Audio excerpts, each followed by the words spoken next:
दोस्तों, 2 दिन के बाद, आज से 2 दिन के बाद मैं सीएम की कुर्सी से इस्तीफा देने जा रहा हूं। इनको यह लग रहा था केजरीवाल को जेल भेज देंगे तो दिल्ली में इनकी पार्टी टूट जाएगी, दिल्ली में बीजेपी की सरकार बना लेंगे। इनको लग रहा था पंजाब की सरकार तोड़ के पंजाब में हम अपनी सरकार बना लेंगे, इनके एमएलए तोड़ लेंगे। लेकिन हमारी पार्टी नहीं, हमारे एमएलए नहीं टूटे, हमारे एमएलए तो छोड़ो, कार्यकर्ता भी नहीं टूटे। केस यह भी लंबा चलेगा। आज कोर्ट जितना कर सकता था, कोर्ट ने हमारे पक्ष में निर्णय लिया है, हमें बेल दे दी। उन्होंने ऐसे कानून में जिसमें बेल मिलनी नामुमकिन होती, उन्होंने बेल दे दी।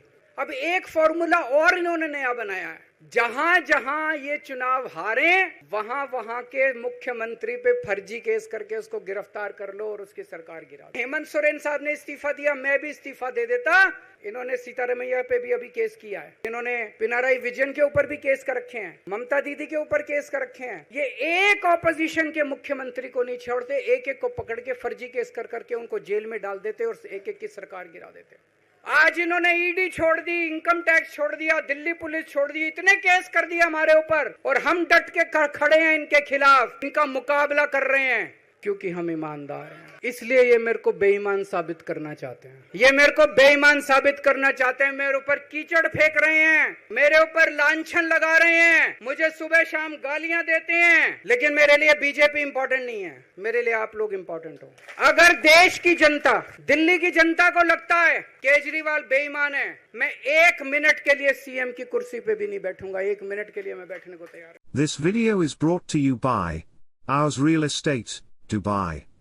जेल में काफी वक्त मिला सोचने का, पढ़ने का, और कई किताबें पढ़ी, पॉलिटिकल किताबें पढ़ी, अपने स्वतंत्रता के आंदोलन की किताबें पढ़ी, गीता कई बार पढ़ी, रामायण पढ़ी, महाभारत पढ़ी। आज मैं अपने साथ एक किताब लेके आया हूं, ये भी मैंने कई बार पढ़ी, भगत सिंह की जेल डायरी। आप लोगों ने पढ़ी है? पढ़ना इसको जरूर, खरीद लेना, खरीद के इसको पढ़ना, भगत सिंह की जेल डायरी। जब भगत सिंह जेल में थे, आज से 90-95 साल पहले, उन्होंने जेल के अंदर अपने लेख लिखे थे, वो लेख इसमें है। और जेल के अंदर से उन्होंने बाहर कई लोगों को खत लिखे थे, उन्होंने अपने क्रांतिकारी साथियों को खत लिखे थे, उन्होंने देश के युवाओं के नाम खत लिखे थे। बलिदान से पहले साथियों को अंतिम पत्र 22 मार्च 1931, ये खत उन्होंने जेल से लिखा और उनके साथियों तक पहुंचाया अंग्रेजों ने। बटुकेश्वर दत्त की बहन प्रोमिला को पत्र, बचपन के दोस्त जयदेव गुप्ता को पत्र, वाइसरॉय को पत्र, ये सारे पत्र अंग्रेजों ने भगत सिंह के पहुंचाए। युवाओं के लिए जो पत्र लिखा, वो पत्र बकायदा युवाओं के एक सम्मेलन में पढ़ के सुनाया गया। भगत सिंह की शहादत के 95 साल बाद आजाद भारत के अंदर एक क्रांतिकारी मुख्यमंत्री जेल गया। मैं अभी जेल गया, मैंने जेल से एक ही पत्र लिखा था एलजी साहब को। 15 अगस्त था, देश का स्वाधीनता दिवस था, देश के आजादी के दिवस के ऊपर दिल्ली का मुख्यमंत्री दिल्ली सरकार की तरफ से झंडा फहराता है। मैंने एलजी साहब को 3 दिन पहले चिट्ठी लिखी, 15 अगस्त के 3 दिन पहले, कि एलजी साहब, मैं चूंकि जेल में हूं, मेरी जगह आतिशी जी को झंडा फहराने की इजाजत दी जाए। कुछ गलत तो नहीं लिखा? वो चिट्ठी मेरी एलजी साहब तक नहीं पहुंचाई गई, मुझे चिट्ठी वापस करी गई और मेरे को ये वार्निंग जारी की गई। ये वार्निंग भी लेके आया हूं, जिंदगी भर साथ रखूंगा ये मेरे को वार्निंग दी गई कि दूसरी बार अगर आपने एलजी साहब को चिट्ठी लिखने की हिम्मत करी तो आपके साथ जो फैमिली मुलाकात होती है हर हफ्ते, वो फैमिली मुलाकात बंद कर दी जाएगी। मैं मन में सोच रहा था, अंग्रेजों ने भी नहीं सोचा था कि आजाद भारत के अंदर 95 साल के बाद अंग्रेजों से ज्यादा क्रूर और अत्याचारी शासक इस देश के ऊपर आएगा। आपने सुना होगा बटुकेश्वर दत्त और भगत सिंह ने असेंबली में एक बम फेंका था, या सुना है सब लोगों ने? तो दोनों को जेल हुई, दोनों को एक ही जेल में रखा गया, बगल बगल वाली कोठरी में रखा गया। ये मैं चिट्ठी पढ़ के सुना रहा हूं आपको भगत सिंह की, जो उन्होंने प्रमिला को, बटुकेश्वर दत्त की बहन को लिखा। कल रात बट्टू को किसी दूसरी जेल में भेज दिया गया है, तब तक वो उनके साथ ही था भगत सिंह के। ये चिट्ठी 17 जुलाई 1930 की है। उनकी जुदाई मेरे लिए असहाय हो रही है। भगत सिंह लिख रहे हैं बटुकेश्वर दत्त की बहन को कि बटुकेश्वर दत्त की जुदाई मेरे लिए असहनीय हो रही है। आज पहला दिन है जब मैं अपने को पूरी तरह उद्विग्न पा रहा हूं और मेरे लिए हर मिनट एक बोझ बन गया है।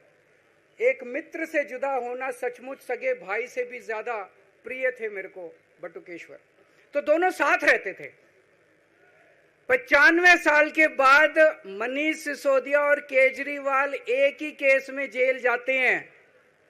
मनीष सिसोदिया को अलग जेल में रखते हैं, मेरे को अलग जेल में रखते हैं, साथ मिलने की इजाजत नहीं दी जाती। आजादी की लड़ाई जब हुई, जवाहरलाल नेहरू जेल गए, महात्मा गांधी जेल गए, बाबा साहब अंबेडकर जेल गए, चंद्रशेखर आजाद जेल गए, अशफाकुल्ला जेल गए, कितने स्वतंत्रता सेनानी जेल गए, कई कई सालों तक जेल गए। जब वो जेल जाते थे, उनसे मुलाकात के लिए उनके साथी उनसे मिलने जाया करते थे, उनके घर के लोग जाते थे, उनके रिश्तेदार उनसे मिलने जाते थे, और जब वो मिलने के लिए जाते थे वो उनसे पॉलिटिकल बातें करते थे। वो उनसे बातें करते थे कि कैसे अंग्रेजों को उखाड़ के फेंकना है, जब मिलने के लिए जेल में जाते थे। जब मैं जेल में था, एक दिन संदीप पाठक मेरे से मिलने के लिए आया। मैं भी पॉलिटिकल आदमी हूं, वो भी पॉलिटिकल, हमारी पार्टी का संगठन मंत्री है। आके उसने मेरे से पॉलिटिकल बातें करी। और क्या करता, रोमांटिक बातें थोड़ी करता। तो पॉलिटिकल आदमी वो, पॉलिटिकल आदमी मैंने उससे पूछा देश में क्या चल रहा है, उसने देश की पॉलिटिकल हालत बताई। मैंने उससे पूछा पार्टी में क्या चल रहा है, उसने संदीप पाठक को ब्लैकलिस्ट कर दिया गया। उसके बाद मेरे से मिलने नहीं दिया गया। भगत सिंह जब फांसी पे चढ़े, उन्होंने सपने में भी नहीं सोचा था एक ऐसा भारत होगा। आज से 95 साल के बाद इस देश के अंदर इतनी क्रूर और अत्याचारी सरकार आएगी कि अंग्रेजों को भी पीछे छोड़ देगी। दोस्तों,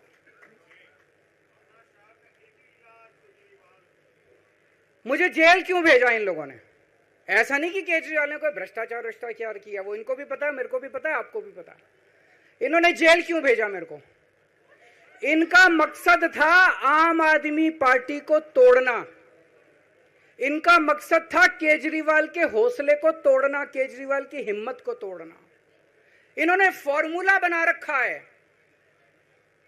आप देख रहे हो किस तरह से एमएलए तोड़ दो, एमएलए खरीद लो, ईडी भेज के डरा दो, सीबीआई भेज के डरा दो, फर्जी केस कर दो, जेल में डाल दो, पार्टी तोड़ दो। महाराष्ट्र में कैसे उन्होंने 2-2 राष्ट्रीय पार्टियां तोड़ दी। पार्टी तोड़ दो, सरकारें गिरा दो और अपनी सरकार बना लो। इनको यह लग रहा था केजरीवाल को जेल भेज देंगे तो दिल्ली में इनकी पार्टी टूट जाएगी, दिल्ली में बीजेपी की सरकार बना लेंगे। इनको लग रहा था पंजाब की सरकार तोड़ के पंजाब में हम अपनी सरकार बना लेंगे, इनके एमएलए तोड़ लेंगे। लेकिन हमारी पार्टी नहीं टूटी, हमारे एमएलए नहीं टूटे, हमारे एमएलए तो छोड़ो, कार्यकर्ता भी नहीं टूटे। इनकी बड़ी बड़ी साजिशों के खिलाफ, बड़े बड़े षड्यंत्रों के खिलाफ केवल आम आदमी पार्टी में ताकत है जो आज इनका सामना कर रही है। इनको लगा केजरीवाल के हौसले तोड़ देंगे। आज मैं आपके सामने खड़ा हूं और मैं पूरे विश्वास के साथ कह रहा हूं कि जेल के इन 150-200 दिन जो मैं जेल में रहा, इन दिनों ने मेरे हौसले को और 100 गुना बढ़ा दिया है, कम करने की बजाय। ये लोग पूछते हैं कि केजरीवाल जब जेल में था इसने इस्तीफा क्यों दिया, क्यों नहीं दिया? जेल में से सीएम के पद से इस्तीफा क्यों नहीं दिया? मैंने इस्तीफा इसलिए नहीं दिया क्योंकि मैं देश के जनतंत्र को बचाना चाहता था। इन्हें जो इतने फॉर्मूले बना रखे हैं, एमएलए तोड़ दो, पार्टियां तोड़ दो, एमएलए खरीद लो, डरा दो, अब एक फॉर्मूला और इन्होंने नया बनाया है जहां जहां ये चुनाव हारे वहां वहां के मुख्यमंत्री पे फर्जी केस करके उसको गिरफ्तार कर लो और उसकी सरकार गिरा दो। अगर मैं इस्तीफा दे देता, अगर मैं हेमंत सोरेन साहब ने इस्तीफा दिया, मैं भी इस्तीफा दे देता। इन्होंने सीतारमैया पे भी अभी केस किया है, इस सीतारमैया साहब के ऊपर। इन्होंने पिनाराई विजयन के ऊपर भी केस कर रखे हैं, ममता दीदी के ऊपर केस कर रखे हैं। ये एक ऑपोजिशन के मुख्यमंत्री को नहीं छोड़ते, एक एक को पकड़ के फर्जी केस कर करके उनको जेल में डाल देते और एक एक की सरकार गिरा देते। मैं जेल में गया अभी 10 दिन पहले, सुप्रीम कोर्ट की एक बेंच ने पूछा सरकार से कि जेल के अंदर से सरकार क्यों नहीं चल सकती। बड़ा आप लोगों ने अखबार में, सुप्रीम कोर्ट ने पूछा है केंद्र सरकार से कि जेल के अंदर से सरकार क्यों नहीं चल सकती, तो जेल के अंदर से सरकार साबित कर दिया हमने। अब मैं देश के सारे नॉन बीजेपी मुख्यमंत्रियों से हाथ जोड़ के विनती करना चाहता हूं, अब अगर प्रधानमंत्री जी हिम्मत करें आप पे फर्जी केस करके आपको जेल में डालें, इस्तीफा मत देना, किसी हालत में इस्तीफा मत देना, जेल से सरकार चलाना। हम सबको मिलकर, ऐसा नहीं कि हम पद के लालची हैं, ऐसा नहीं कि मुख्यमंत्री पद हमारे लिए महत्वपूर्ण है, इसलिए क्योंकि हमारे लिए हमारा संविधान जरूरी है, हमारा देश जरूरी है, जनतंत्र जरूरी है, जनतंत्र को बचाना जरूरी है। इतने भारी बहुमत से जीती हुई सरकार, एक बार 70 में से 67 सीट आई, एक बार 70 में से 62 सीट आई, और आप पकड़ के जेल में डाल दोगे और कहोगे इस्तीफा दे। मैं सारे मुख्यमंत्रियों से आज हाथ जोड़ के विनती करना चाहता हूं, इनका ये नया फॉर्मूला भी आम आदमी पार्टी ने फेल कर दिया है, जो इन्होंने नया फॉर्मूला बनाया।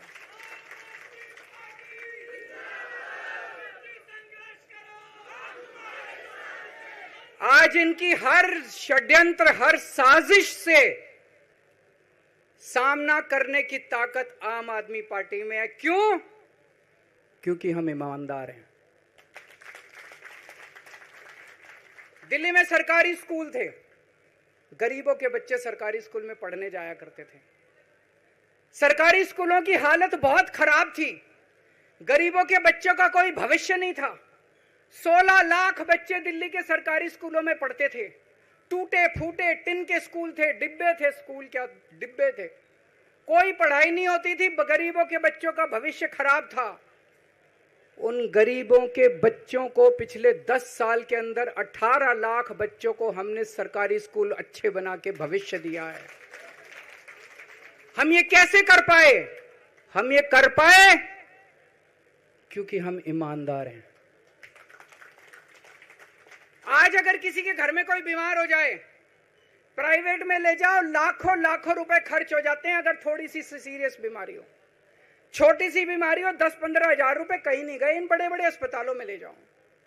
दिल्ली के अंदर हर सरकारी अस्पताल को शानदार बनाया, नए नए सरकारी अस्पताल खोले, गली गली में मोहल्ला क्लिनिक खोला, लोगों की चाहे अमीर हो चाहे गरीब हो, सबका इलाज, सबकी दवाइयां, सबके टेस्ट, पूरा इलाज मुफ्त कर दिया। क्यों?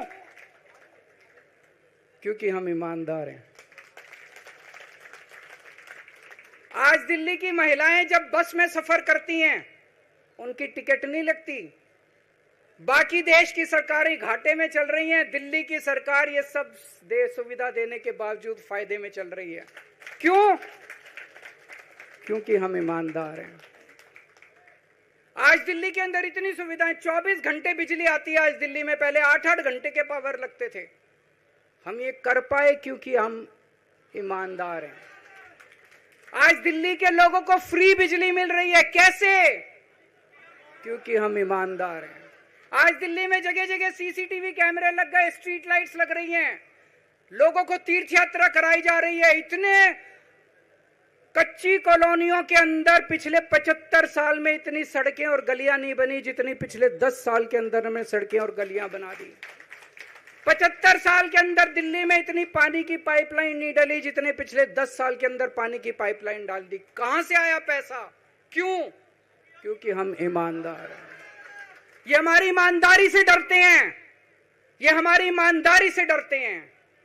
ये बिजली फ्री नहीं कर सकते, क्यों? ये बेईमान है। ये स्कूल ठीक नहीं कर सकते, इनकी 30-30 साल से सरकारें चल रही हैं कई राज्यों के अंदर, 25-25 साल से, 15-15 साल से इनकी सरकारें चल रही हैं।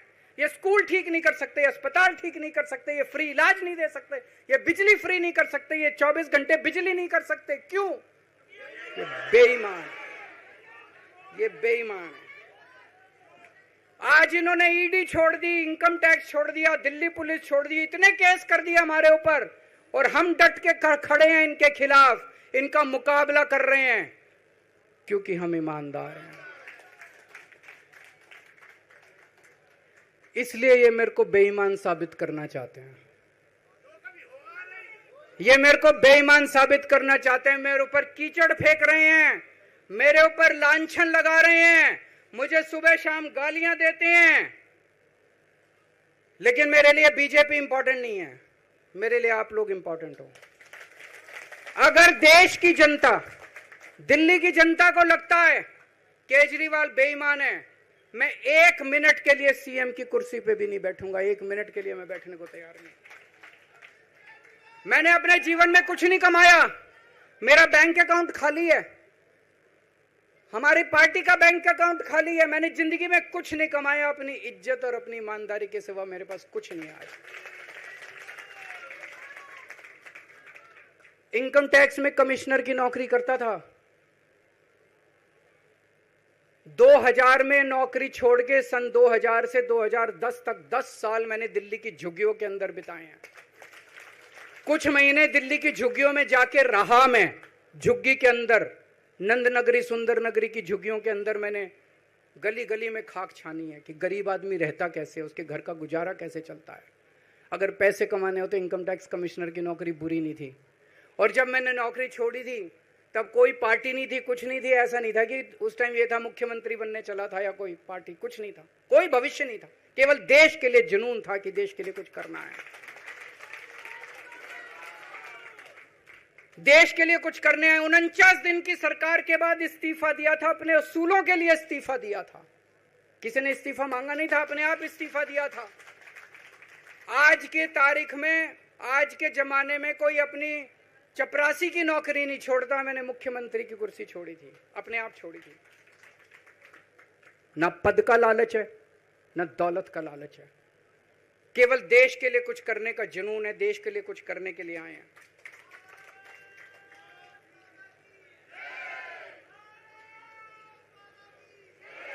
इन्होंने मेरे ऊपर आरोप लगाए, मनीष जी के ऊपर आरोप लगाए हैं। इस देश का जो सबसे कठोर कानून है, ईडी का कानून, पीएमएलए, जिसमें बेल भी नहीं मिलती, बेल मिलनी भी मुश्किल है, उसके अंदर हमारे ऊपर तरह तरह के इन लोगों ने आरोप लगाए हैं। कोर्ट से हमको बेल मिल गई, उसके बावजूद आज की तारीख में, आज जो स्थिति है, इससे फालतू कोर्ट और कुछ नहीं कर सकता था जितना कोर्ट ने कर दिया हमारे पक्ष में। हम कोर्ट के बहुत शुक्रगुजार हैं। कोर्ट ने हमें बेल दे दी, अभी बेल तक ही दे सकता था। अब ये केस चलेगा। मैंने वकीलों से पूछा, मैंने कहा मेरा दिल कहता है कि जब तक ये मैं कोर्ट से बरी होके ना आ जाऊं तब तक मैं सीएम की कुर्सी पे नहीं बैठूंगा। उन्होंने कहा जी ये 10 साल चलेगा केस, कोई कह रहा है 15 साल चलेगा केस, कोई कह रहा है 20 साल चलेगा केस। तो केस ये अभी लंबा चलेगा। आज कोर्ट जितना कर सकता था, कोर्ट ने हमारे पक्ष में निर्णय लिया है, हमें बेल दे दी। उन्होंने ऐसे कानून में जिसमें बेल मिलनी नामुमकिन होती है, उन्होंने बेल दे दी। आज मैं आपकी अदालत में आया हूं, जनता की अदालत में आया हूं, आपसे पूछने के लिए आया हूं, क्या आप केजरीवाल को ईमानदार मानते हो कि गुनहगार मानते हो?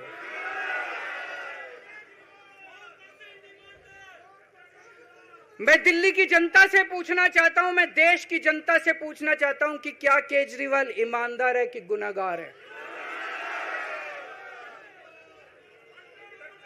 दोस्तों,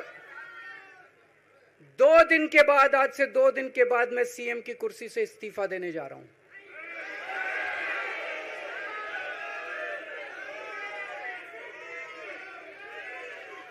और मैं तब तक सीएम की कुर्सी पे नहीं बैठूंगा जब तक जनता अपना फैसला ना सुना दे।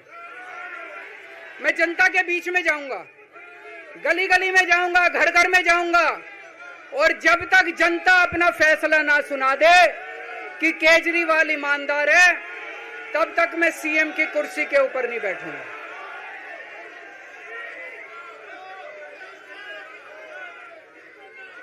आज से कुछ महीने बाद चुनाव है, दिल्ली के चुनाव हैं।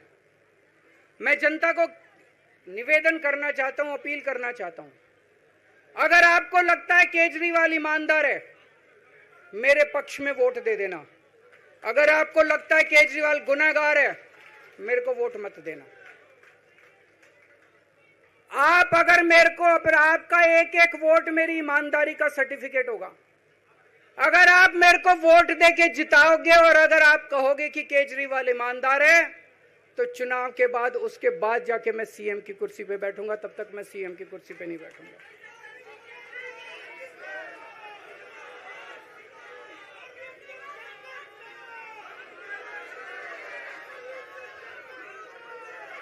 आपको लग रहा होगा अभी अभी जेल से रिहा होके आया है, ये कैसा क्यों बोल रहा है? अभी अभी जेल से रिहाई होके आया है, अब ये इस्तीफा क्यों दे रहा है? इन्होंने मेरे ऊपर आरोप लगाया है। इन्होंने आरोप लगाया है कि केजरीवाल चोर है। इन्होंने आरोप लगाया है केजरीवाल भ्रष्टाचारी है। इन्होंने आरोप लगाया है केजरीवाल ने भारत माता के साथ धोखा किया है। ये करने के लिए नहीं आया था मैं, सत्ता से पैसा और पैसे से सत्ता, इस खेल के खेलने के लिए मैं नहीं आया था। मैं देश के लिए कुछ करने के लिए आया था। जब 14 साल के बाद भगवान राम वनवास से लौटे, सीता मैया को अग्नि परीक्षा देनी पड़ी थी। आज मैं जेल से आया हूं, मैं अपनी अग्नि परीक्षा देने के लिए तैयार हूं।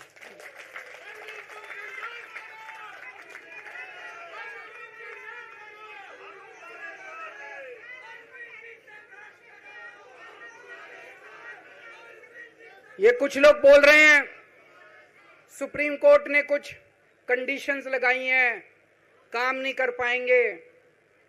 पिछले 10 साल में इन लोगों ने कंडीशन लगाने में कोई कसर छोड़ी थी? एलजी साहब ने कंडीशन लगाने में कोई कसर छोड़ी थी? केंद्र सरकार ने 1 कानून, 2 कानून, 3 कानून, कानून पे कानून डाल के मेरी पावर छीन ली, पर आपके काम बंद नहीं होने दिए मैंने। ये कंडीशन हमारे लिए कोई वो नहीं रखती, कोई हमारे लिए अड़चन पैदा नहीं करती ये कंडीशन। इन कंडीशन को भी देख लेंगे, लेकिन मेरे लिए जो मायने रखता है वो है मैंने अपनी जिंदगी में ईमानदारी कमाई है।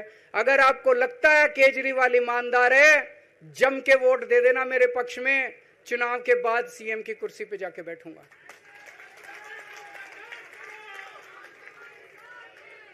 फरवरी में चुनाव है। आज इस मंच से मैं मांग करता हूं कि ये चुनाव नवंबर में कराए जाएं, महाराष्ट्र के साथ कराए जाएं, तुरंत कराए जाएं चुनाव। और जब तक आपका फैसला नहीं आएगा, तब तक मैं जिम्मेदारी नहीं संभालूंगा। और मैं, जब तक चुनाव नहीं होते, मैंने जैसे बताया 2 दिन के बाद मैं अपना इस्तीफा दूंगा। जब तक चुनाव नहीं होते, तब तक मेरी जगह आम आदमी पार्टी से कोई और मुख्यमंत्री बनेगा। अगले 2-3 दिन के अंदर विधायक दल की मीटिंग होगी और विधायक दल की मीटिंग में अगले मुख्यमंत्री के नाम का तय किया जाएगा। मैं मनीष जी से बात कर रहा था, जो पीड़ा मेरे मन में है वो पीड़ा मनीष जी के मन में भी है। इनके लिए भी वही सब कहा गया जो मेरे लिए कहा गया है। मनीष जी का भी कहना है कि ये दिल्ली के उप मुख्यमंत्री और शिक्षा मंत्री और मंत्री का पद तभी संभालेंगे जब दिल्ली की जनता कहेगी कि मनीष सिसोदिया ईमानदार है।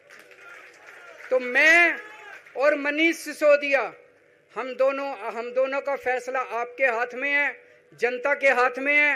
हम दोनों जनता की अदालत में जा रहे हैं, गली गली जाएंगे, जनता के बीच में जाएंगे और उनसे पूछेंगे, अगर जनता कहेगी ईमानदार है तो हम आके इसकी कुर्सी पे बैठेंगे। 2020 में आया था मैं, 2020 में मैंने कहा था, मैंने अगर काम किया हो तो मेरे को वोट देना और काम नहीं किया हो तो वोट मत देना। कहा था कि नहीं कहा था? आज मैं आपके बीच में आया हूं, मैं कह रहा हूं अगर मैं ईमानदार हूं तो वोट देना, अगर मैं बेईमान हूं तो वोट मत देना, बिल्कुल मत देना।